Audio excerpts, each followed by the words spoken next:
ali vas v Sloveniji mladoletna oseba res lahko seksualno zadovolji in to legalno, če le izda račun?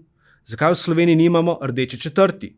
Kako spolni delavci lahko pomagajo invalidom?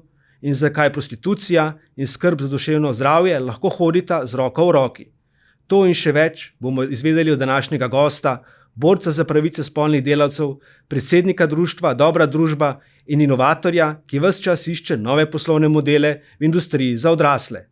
Dobrodošli v podcast Siola, z nami je Žiga Sedevčič.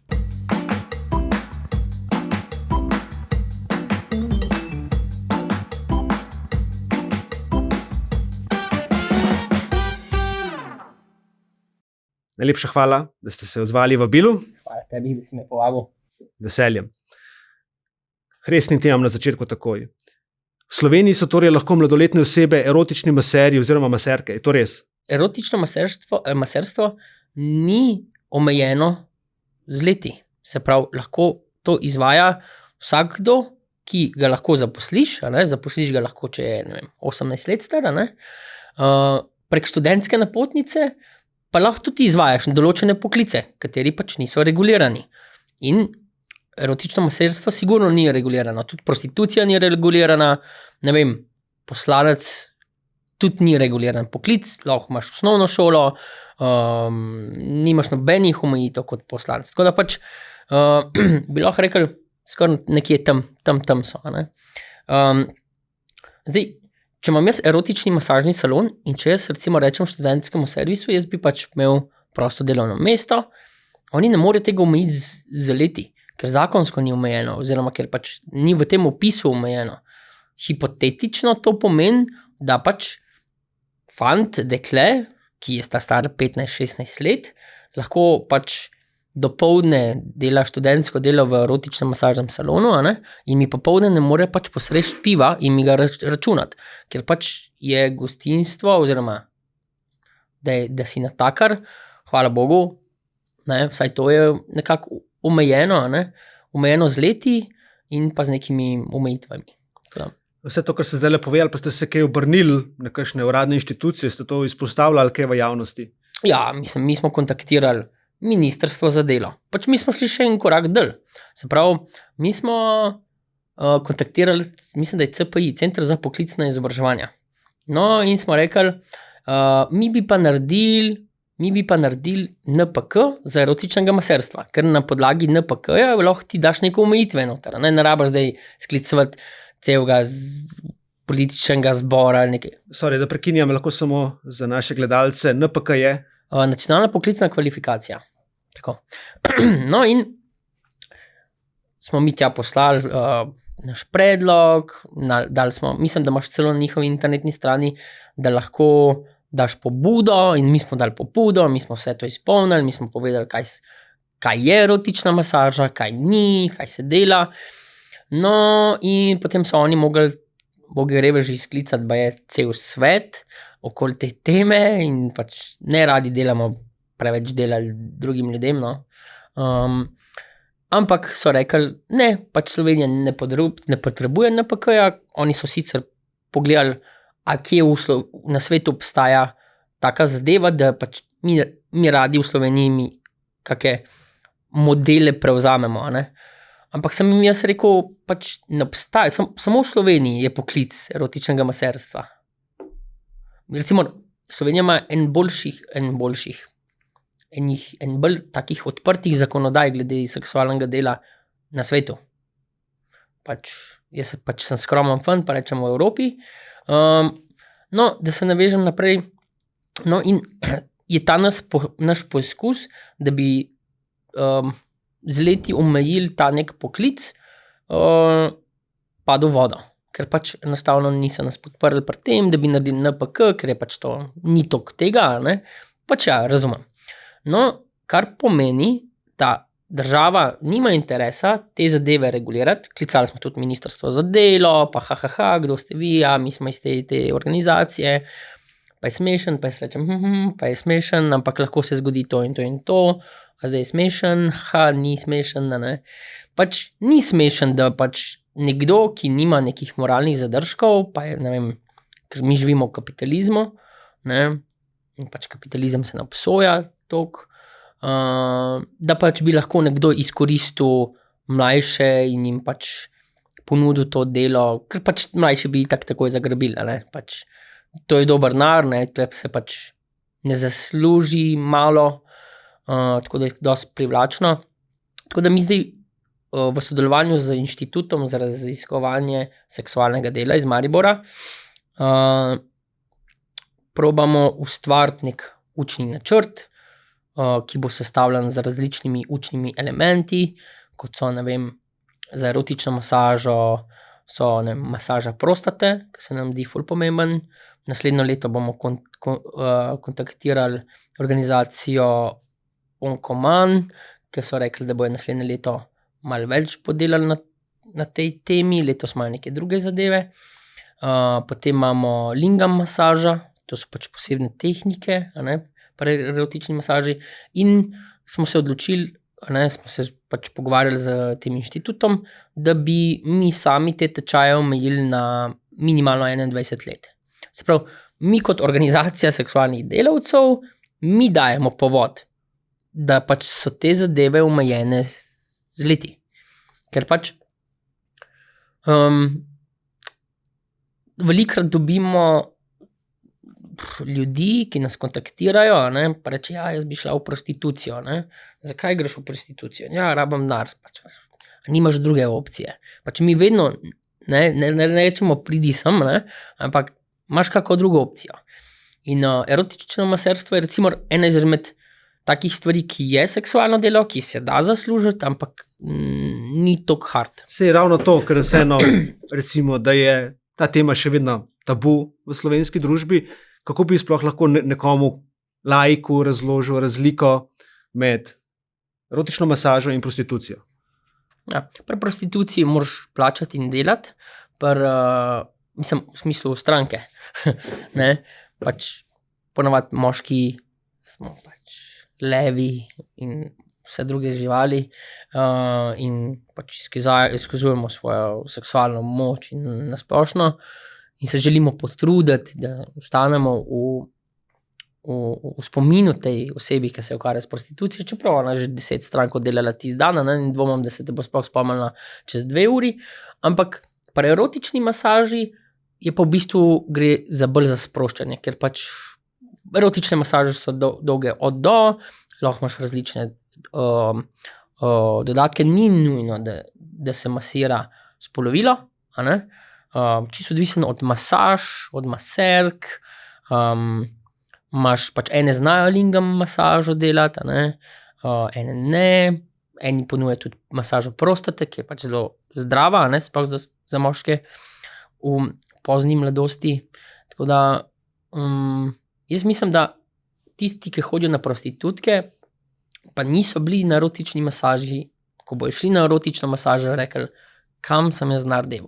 Ker pač enostavno dejansko ti tja prideš resnično na sprostitev, v ambient, kjer te pač lepo namazilijo, naolijo in zdaj, če je to s happy endom, ti naredijo še lingam masažo in je to pač happy end.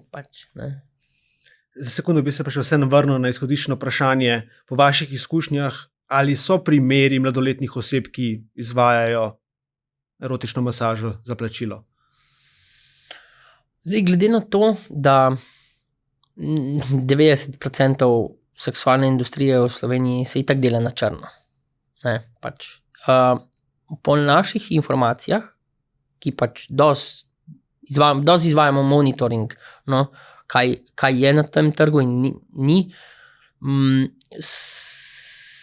nismo zaznali, se pravi, mladoletnih. Mi smo pa samo slišali pri društvu Ključ, da se mladoletni migranti, moški, prodajajo na območju centra, kulturnega avtohtonega centra v Ljubljani.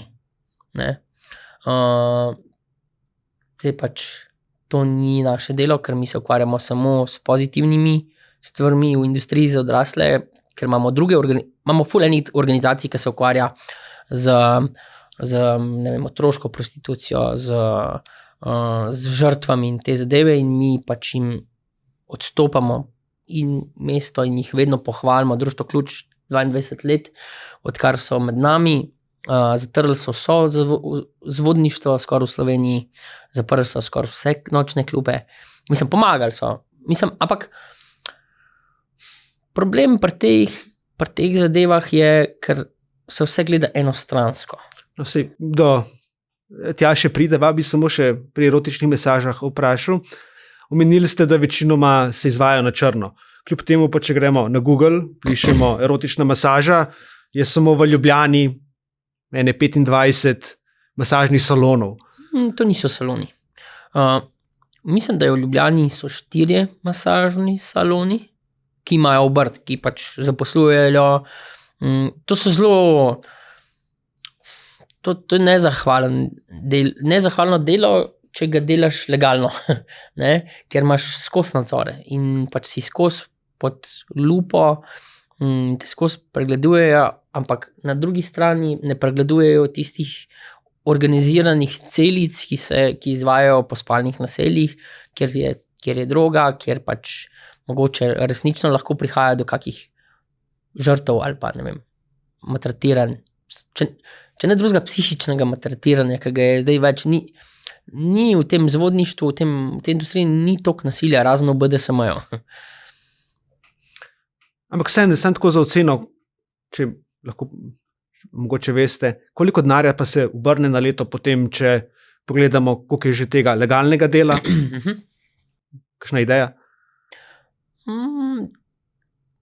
Ne bi delala policija neko raziskavo, statistike, ampak to je vse tako dolg nazaj. Edino, kar pač vem, je, da koliko denarja slovenski kupci iznosijo v Avstrijo. To okoli 70 milijonov na leto. Govorimo samo čez mejo, ne? O raznih klubih, ki jih pač oni imajo, ne? Da ne delam zdaj reklame. Ampak v Sloveniji je tega še več, zato ker je masovno več ljudi, ki se ukvarja s tem. Ne? In to so različni tudi žanri. Nič samo prostitucija je del seksualnega dela, seksualno delo pa je del industrije za odrasle. Tako da tudi potrebno je prav si razlagati neke zadeve, no, ki jih pač mi kot seksualni delavci malo bolj razumemo in distance in kaj se sme, kaj se ne sme. Tudi kako, ne vem, eskort oziroma spremstvo je ugrabljena beseda za prostitucijo v državah, kjer pač nimajo dovoljene prostitucije. Ne? Čeprav spremstvo lahko ti recimo na Balkanu, spremstvo, eskort, spremljanje, poslovna pratnja je v balkanskih državah že od nekdaj legalno. In ti odpreš lahko firmo, tako pač lahko odpreš firmo za BDSM studio, ki ga imaš lahko kjerkoli, tudi tam, ki je prepovedana prostitucija.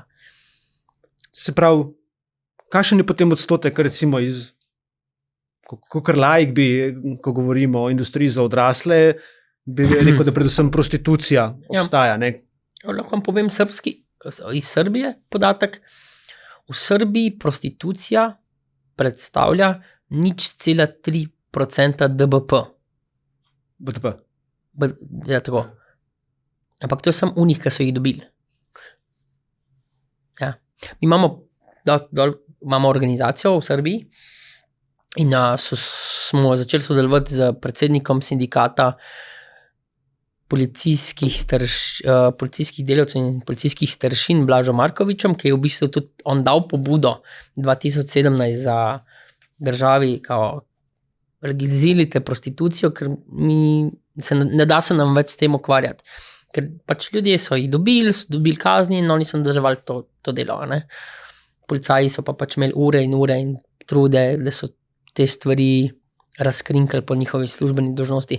In so sami rekli pač, dajte to urediti, ker je brez veze. Če se vrnemo v Slovenijo, ne? Sami ste omenili, v bistvu mineva 20 let od dekriminalizacije prostitucije, malo kasneje še prišla legalizacija. Kaj se je v bistvu spremenilo v zadnjih 20 letih na tem področju? Mi smo vedno pač moje sogovornike izobraževati, nimamo legalizacije, ampak pač, ja, mi smo na potih legalizaciji prostitucije. Dvom, da bo prišel do tega, ker mi smo proti, mi kot organizacija smo proti. Zakaj? Zakaj? Mislim, če je nekaj ostaja v okvirih obrti, zakaj bi mi iz tega naredili poklic? Poklic pa veš, kako je, ne? Pač ekonomsko izkoriščanje 100%. Se pravi, to je zdaj predstavljaj si, jaz imam bordel in jaz tebe zaposlim kot prostituta in ti rečem, minimalca boš dobil, če pa narediš 10 strank na dan, ne, boš pa dobil 200 € na konc meseca. Kaj misliš? Se pravi, podjetniški duh. Tako je, ker v bistvu, to je v bistvu, tudi za prostitucijo govorijo, da je najstarejša Obrt. in naj to tam ostane. A je potem mogoče to razlog, v bistvu bom drugače vprašal, zakaj v Sloveniji nimamo še rdeče četrti? Če gledam recimo v Nemčiji, ima že skoraj vsako drugo mesto en del mesta, ki je namenjen. Ja. V bistvu mi smo obiskali gospoda Jankoviča nekaj časa nazaj. Smo ga kar malo razburali, ampak je pogovor kar tekel. Mislim, da kar čez pol ure. Kar v njegovih krogih pomeni, da smo bili zanimivi sogovorniki.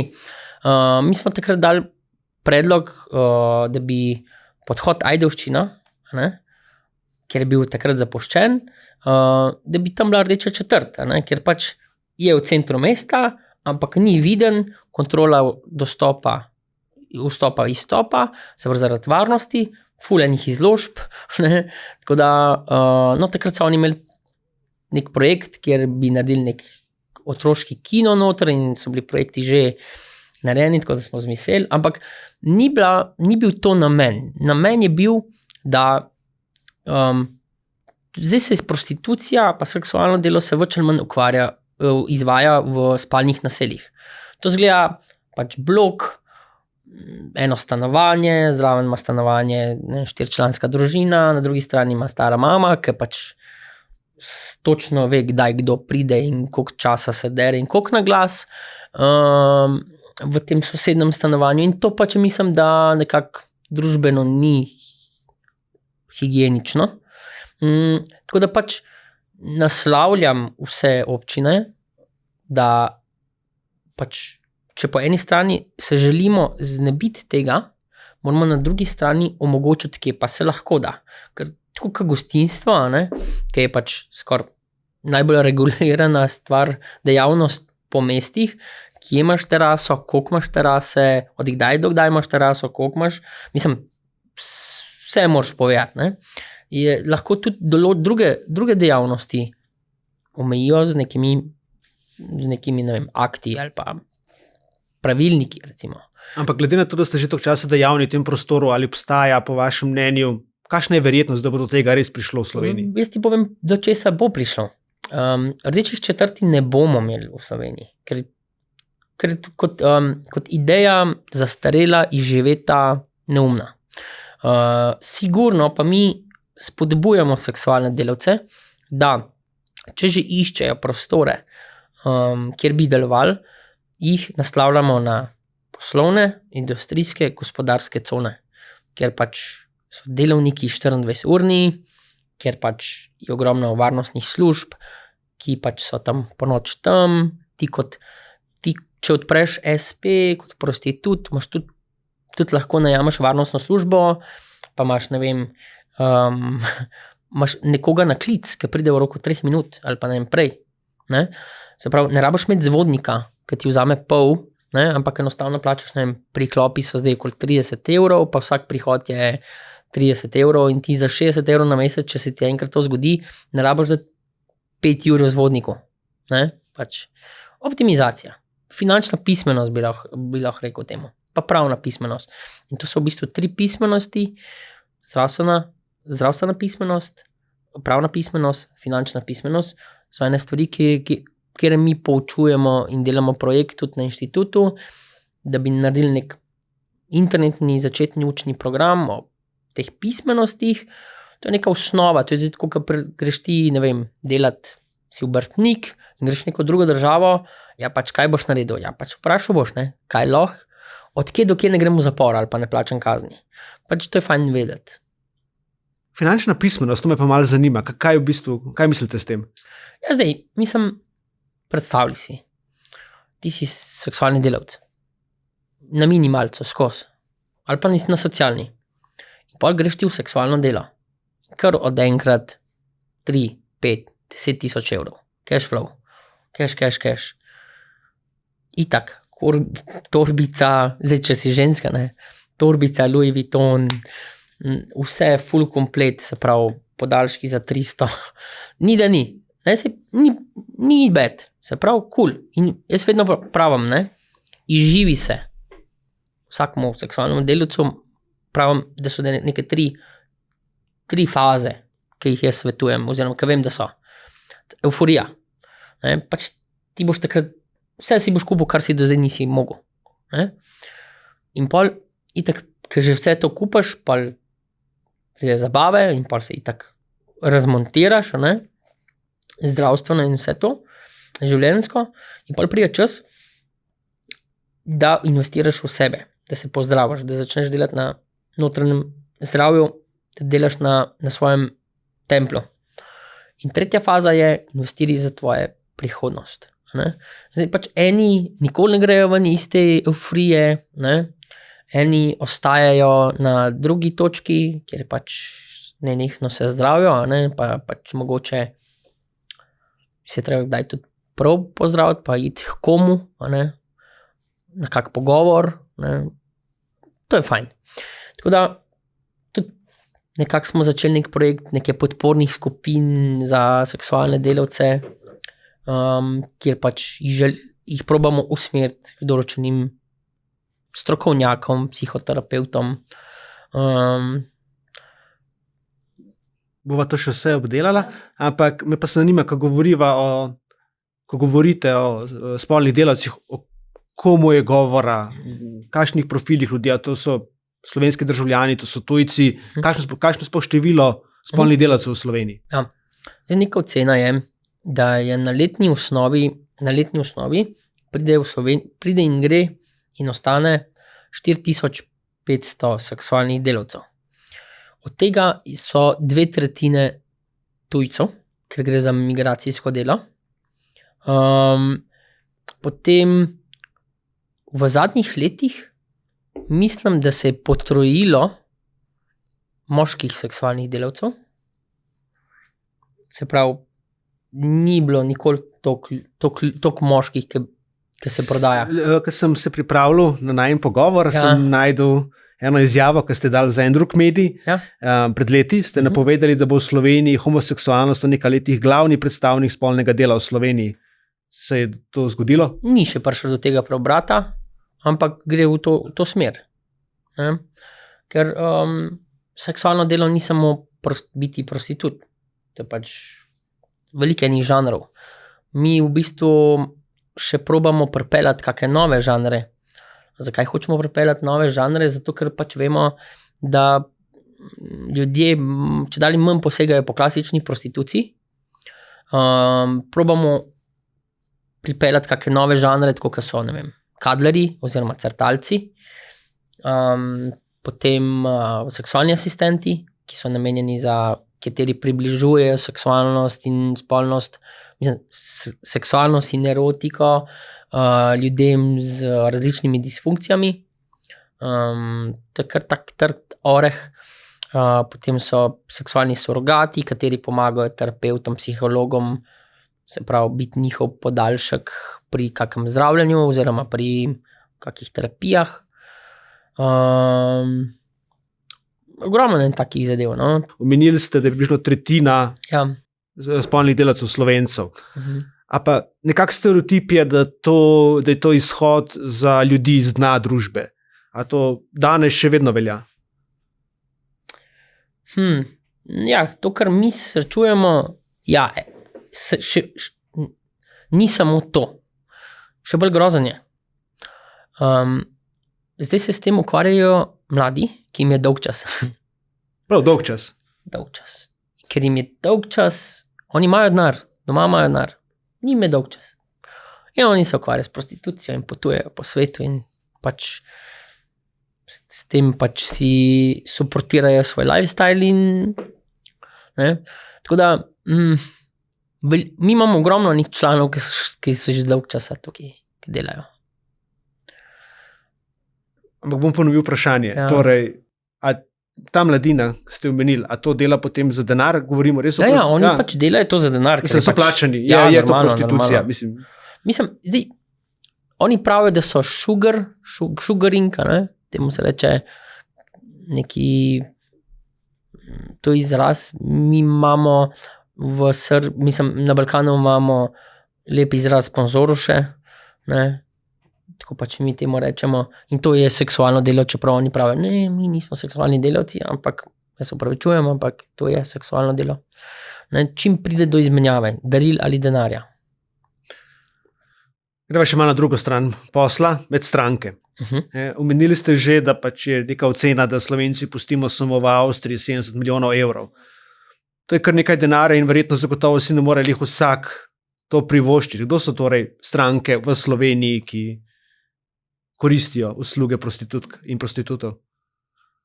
Ja, mislim, definitivno to so še vedno moški kupci. Za moškega ni problem denar za seks.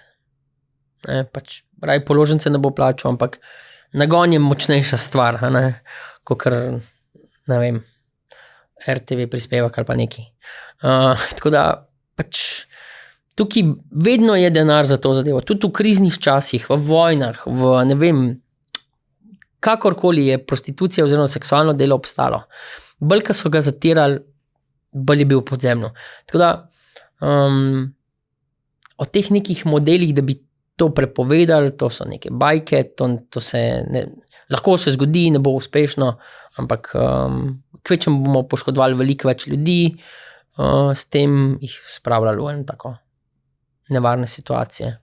Tako da, ampak slovenski kupec je dober kupec, se pravi, naši člani ne delajo samo v Sloveniji, delajo po tujini in vedno se radi vračajo v Slovenijo, ker je varna, ker je dosti dela, ker so stranke, naši slovenski športniki, so seksualni športniki, so rekreativci, so čisti, prijazni, hitri, kar je to pomembno, ne, za seksualne delavce. Ni problem plačati, čeprav zdaj zadnji čase so problemi, zato ker je veliko delavcev prišlo iz Južne Amerike, se pravi Latine, ki pač nekako rušijo ta neki trg. Nimajo dela, ker pač pri nas Latine niso zanimive našim strankam. In zato, ker niso zanimive, ni klicev, ni strank, ker ni strank, potem pa znižujejo ceno. In pač nekdo, ki je pač tukaj, pa njemu je vse, iz kje je ona. Potem na drugi strani uničujejo trg, ki pa je recimo v Sloveniji dobiš, govoriva zdaj za uro seksa z oralo, nekje dobiš tudi več izlivov, če si odvisen, je od 120 evrov na gor. Kaj pa ženske, so tudi med strankami danes? Sem se bolj zahtevni kupci. Pri ženskah ni nič enostavnega. Ama nič. Tudi pri kupovanju teh storitev, oni te storitve kupujejo zgodbo. Pa s popusti. Tako da pač to so take dve stvari. Nikoli ne bojo, mislim, redko, da bojo one šle na oglas in bojo rekle, ne, tega. Mi smo nekako na Hrvaškem začeli na te tantrične žigole, ker sem tudi sam vodil to delavnico, v Puli smo imeli. Zakaj v Puli in zakaj na Hrvaškem? Zato, ker pač tantrični galebi smo jih oklicali oziroma določili ime. To je pač neka mešanca med spremljevalcem in maserjem, ker pač na koncu ženska se vedno rada dobro sprosti, dobro rada je, rada dobro pije in se rada ima. Ne? In to pač neki te galebi so to včasih delali. In galebarstvo to je bilo avtohtono, tradicionalno seksualno delo v Jugoslaviji. Ne? In mi smo želeli to obuditi in nam je pač in delamo na tem. No? Ni nam ratalo. Ne, sej, veliko se tudi govori o tem, da danes v bistvu ljudje pri spolnih delavcih ne iščejo samo seksa, ampak vse več in več samo pogovor, neko bližino. Tudi sami ste že prej omenili, da poskušate uvesti nove oblike dela seksualnih delavcev. Imate kakšne izkušnje, koliko je v bistvu tega v Sloveniji? Ja, mislim, dobra družba je nek kolektiv seksualnih delavcev, ki pač posledično za sabo pušča tudi kolektivne informacije in izkušnje, iz katerih jaz zdaj lahko govorim in sem pač tudi zagovornik tega. Tako da ogromno strank, sploh govorimo o taj štajerski del, oni enkrat pridejo na seksualno storitev in naslednjič, ko so pa pri tej izvajalki, pa se hočejo pogovarjati. Zdaj, te naše članice, ki so ponovadi, so pač ponovadi radožive, so pač bolj, imajo rade, zelo rade imajo seks, se pravi so skoraj nimfomanke, pač njej se ni tam za pogovarjati, ne z nekom, pač ti veš, zakaj si sem prišel. Tako da pač tudi niso kompetentne za tako stvar. Mi smo to nekaj časa raziskovali in smo rekli, kadlerji oziroma crtalci so pa neki, ki niso seksualni delavci, to se pravi, ne rabiš seksati. To bi lahko bil tudi v bistvu nek nadgradnja tega dela, ki že počneš, se pravi, neka prostitutka, ki želi ven iti iz tega, se pravi, ne želi, hoče še vedno zaslužiti, ne bo šla zdaj v Mercator delati za minimalca, in bi ostala v tej branži, ker že ima neke stranke, lahko lažje se izuči, da je empatična, mislim, to itak može biti. Ampak lahko, pardon, da prekinjam, ampak kaj so v bistvu kadlerji? Kadlerji so crtalci, oziroma nekdo, ki svoj čas posveti samo tebi, svojo pozornost posveti tebi, te posluša, gre na sprehod, ne vem, te objame, lahko prespi pri tebi, ampak nima seksa. In to so, kadlerji imajo v bistvu tudi, tako smo se zmenili, da so v kontaktu s psihoterapeutom, imajo tako nekako neke supervizije, da pač ne gre, da se nadzira psihično zdravje kadlerja. Ker ti absorbiraš neke stvari na sebe in če jih ti ne znaš dobro to predelati, kar pač to prideš časom in izkušnjami, da pač ne gre to v napačno smer. Po drugi strani pa kadlerji so nek polkorak do terapeuta, se pravi psihoterapeuta, ali pa mogoče do seksualnega delavca. Zato, ker pač jaz sem večkrat ponovim, to je ta isti stavek. Ogromno je enih ljudi, ki hodi na prostitutke, na seksualne delavce, ampak v bistvu rabijo psihoterapijo. Ampak sigurno je več ljudi, ki hodi pa na psihoterapijo, ampak rabi samo enega seksualnega delavca. Tako da v bistvu ta kadler, crtalec, je v bistvu nek polkorak do obojih. Kjer pač tudi kadler reče vid klinični primer, ne vem, pač nečesa, pove supervizorki, supervizorju in pač supervizor reče, pač to ni, ti nisi kompetenten za to stvar in pač crtalec priporoči terapeuta, psihoterapeuta, tako da nismo mi zdaj vse mogočni, vemo, da imamo neke svoje omejitve in vemo pa, evo zdaj prihaja december, koliko je osamljenih ljudi, koliko je vdov, koliko je ne vem, razpadlih vez, dolgoletnih, ki se ljudje ne morejo pobrati. Tako da pač smo zdaj na začetku rekli, bomo dali nek popust, pa neke bone bi naredili, ker pač dejansko lahko prijatelji kupijo nek čas, nek božanje duše, rečemo, ne. Da so, ker težko je, recimo, se mi dva mogoče, da bi bila prijatelja, ne, ampak kaj bom jaz tebe kle objemu, mogoče nekdo rab tretjo osebo, da se mu izpove. Ne. Ogromno ljudi, ki so osamljeni. Zagotovo.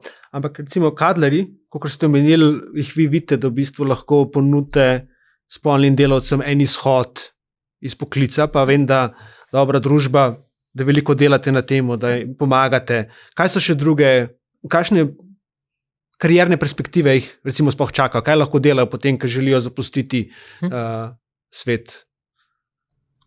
Ni nujno, da zapustijo svet. No, mislim, ta svet, ne, ta svet industrije za odrasle. Lahko se samo prekvalificirajo, da temu reči. Ne. Zato pač v sodelovanju s tem inštitutom za raziskovanje seksualnega dela imamo več različnih projektov, na katerem delamo. Odskočna deska je ena izmed njih. Imamo dve podjetji, ki ponujajo karierno pot ali pa da nekaj da delaš za zraven, ne. To so, eno je svetovalec za prehranska dopolnila, eno je pa, se pravi, prodaja frizerske kozmetike. Kot potniki. Ker ti ljudje pač, oni sebe prodajajo. Pač ne vem, če ste vi kdaj sebe prodala, ne, ampak pač nekdo, ki sebe prodaja, sigurno zna tudi kaj drugega prodati. Ne. Tako da, pa ogromno je še teh nekih zadev, nekih veščin, znanj, katere skozi seksualno delo nekdo se nauči, priuči, osvoji. Definitivno znajo ravnati v kritičnih situacijah, znajo nekako prodajati, ne. Mislim, mi smo tam te zadeve raziskovali, tako da smo navedeli kar veliko teh zadev, ki jih zdaj iz glave ne vem, ker imam toliko stvari.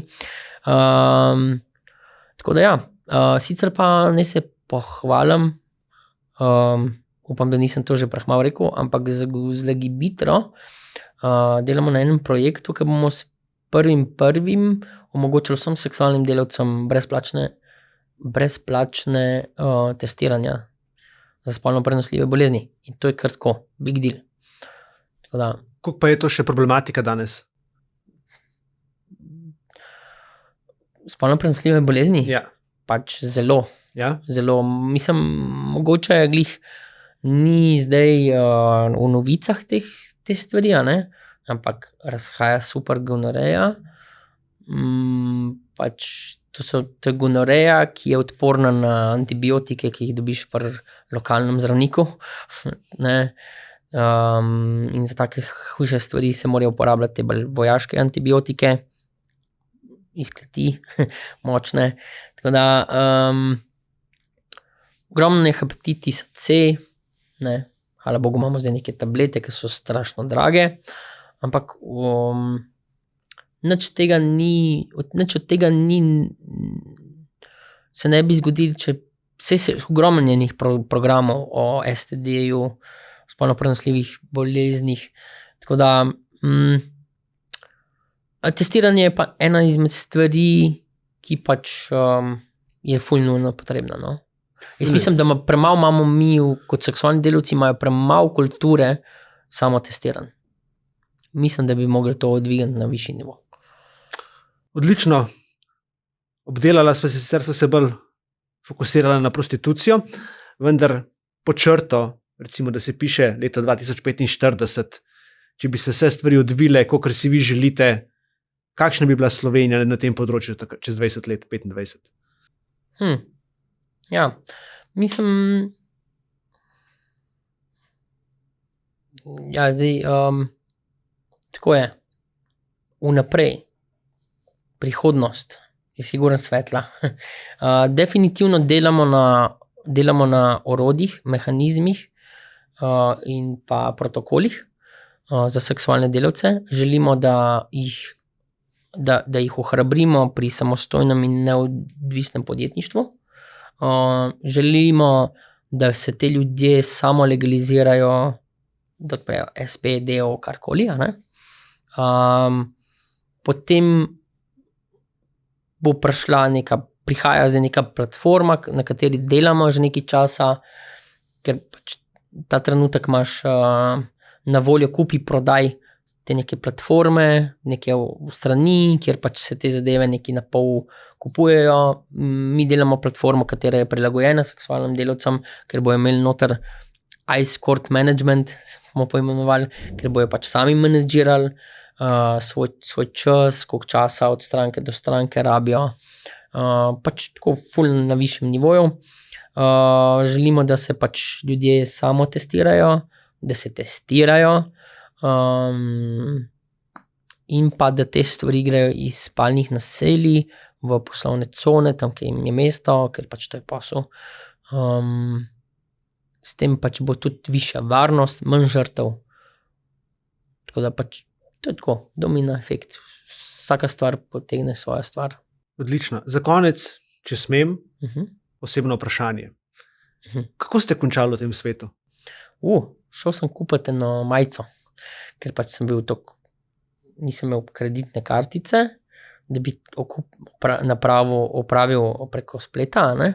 Sem pač osebno šel prevzeti to majico od Zavoda 69 in mi jo je prodal Damjan Murko in od tam naprej se vse je začelo.